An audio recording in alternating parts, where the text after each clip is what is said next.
आपल्याला जर आरोग्य चांगलं ठेवायचं असेल आणि दीर्घायुष्य व्हायचं असेल तर निसर्गाच्या जास्त जवळ गेलं पाहिजे, याचा प्रत्यय मला रानभाज्या महोत्सवात आला.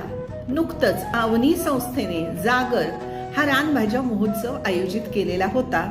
तिथे मला 75 वर्षीय अक्कूआई भेटल्या, राधानगरी जवळच्या शेळकेवाडी गावातल्या.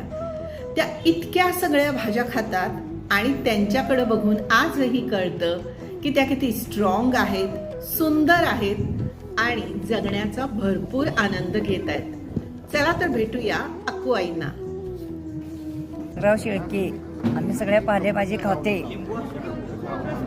का आहे, चवाळा आहे, सरंगेवडा आहे, कुट्टोडा आहे, भेंडी आहे, गवारी आहे, भोपळ्याची भाजी आहे, शेवगा आहे, तुम्हाला सांगतो दुधी भोपळा आहे, घारी भोपळा आहे, ह्या पावसाळी ह्याला काय म्हणतात हे काकडी, पावसाळी काकडी आहे, उन्हाळी काकडी आहे, केळ आहे, लिंबू आहे, कढीपत्ता आहे, रामफळ आहे, सीताफळ आहे, आंबा आहे, चिक्कू आहे, सगळ्या पालेभाज्या. आजी तुमचं आता वजन किती आहे? 51-52. किती वर्ष असं आहे?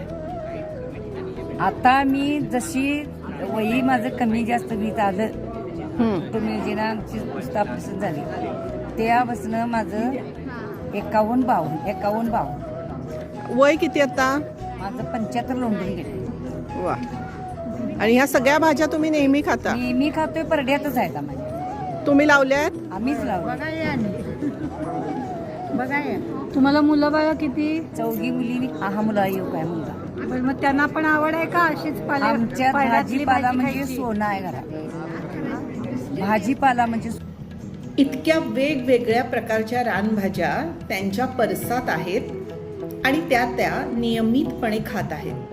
सोबत त्यांच्या जाऊबाई देखील आहेत आणि ही जोडी अनेक वर्षे अस्सल मातीतलं, ज्याला ऑर्गॅनिक म्हणतात, ते खाते आहे आणि अगदी निरोगी आहे.